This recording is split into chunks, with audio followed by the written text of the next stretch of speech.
Before we get to the video, Bernie Sanders has been vocal about combating anti-Semitism, but he's also been critical of its misuse. Sanders emphasizes the importance of addressing genuine instances of anti-Semitism while cautioning against its exploitation for political or ideological purposes. He argues that conflating legitimate criticism of Israeli government policies with anti-Semitism undermines efforts to combat real instances of bigotry. Instead, he advocates for a nuanced approach that distinguishes between criticism of Israel and anti-Semitic rhetoric, promoting open dialogue and understanding. Now off to the video. Over the past week, pro-Palestinian protests across U.S. college campuses have provoked responses from everyone from House Speaker Mike Johnson, who traveled to Columbia University this week to call for the school's president to step down, to Israeli Prime Minister Benjamin Netanyahu. Anti-Semitic mobs have taken over leading universities.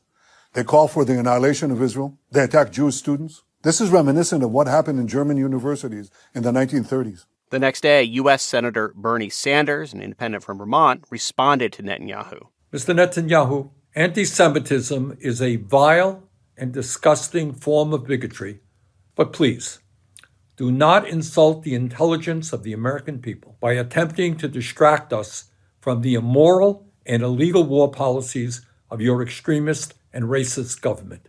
Senator Sanders joins us now to talk more about this. Welcome to All Things Considered. Thank you, Scott. Why do you think it was so important for you to personally respond to the Prime Minister? Look, let's go back a bit. We all know that Hamas began this war on October 7th. End of discussion. They started the war. But in my view, and I think the view of most Americans now, Israel's response has been grossly disproportionate. And over the last 6 months, 33,000 people have been killed, 77,000 have been wounded. And right now, frighteningly, because Israel has blocked humanitarian aid, we're looking at the possibility of hundreds of thousands of people starving. So I think what Netanyahu has tried to do is deflect attention from that horrendous reality to talk about anti-Semitism, to deflect away from what he is doing.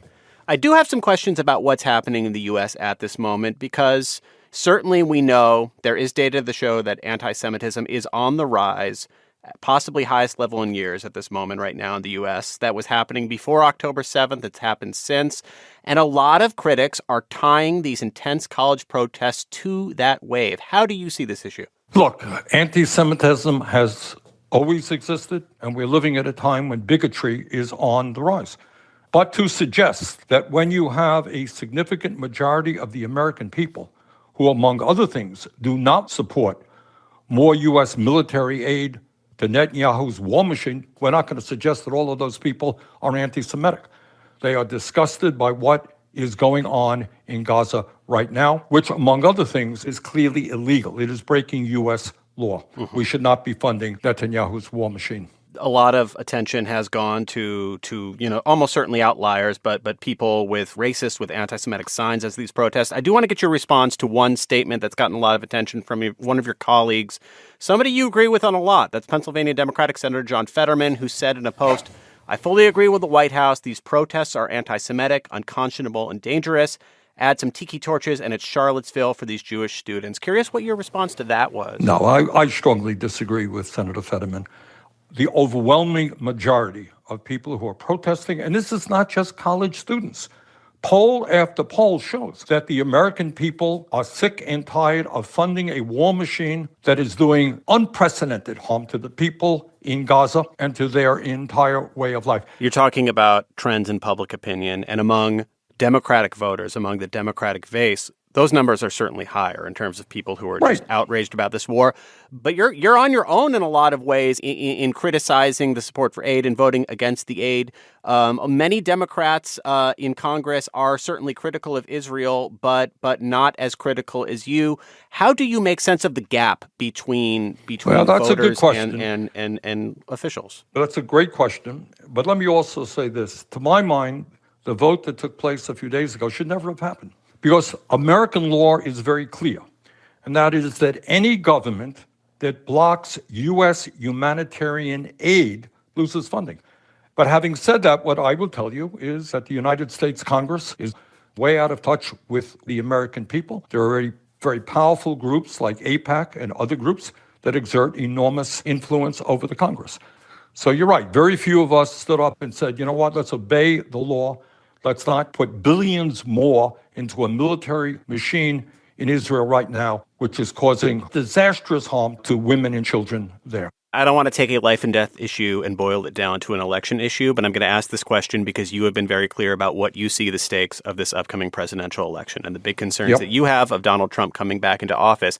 How concerned are you that the deep anger about this among young voters could keep Biden from winning this fall? I am very concerned. I mean, I think not only is supporting Netanyahu's right-wing and racist government horrible policy, I think it's very bad politics. And I think you're going to see a significant part of the Democratic base very, very upset.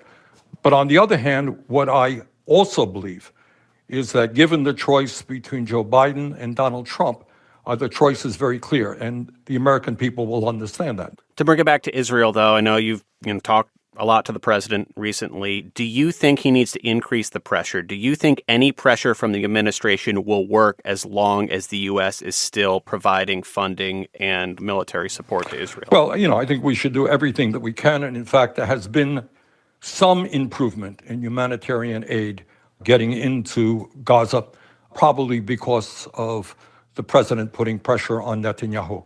But at the end of the day, you can criticize Netanyahu on Monday, Tuesday, Wednesday, and then on Thursday, if you give him $10 billion in unfettered military aid, I think everybody knows what the story is.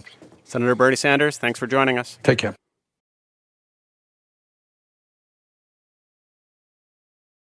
I really believe the tide is changing for support for Israel in the U.S. People are catching on to the abuses placed on the Palestinian people and the horrid occupation of Israel on Palestinian land.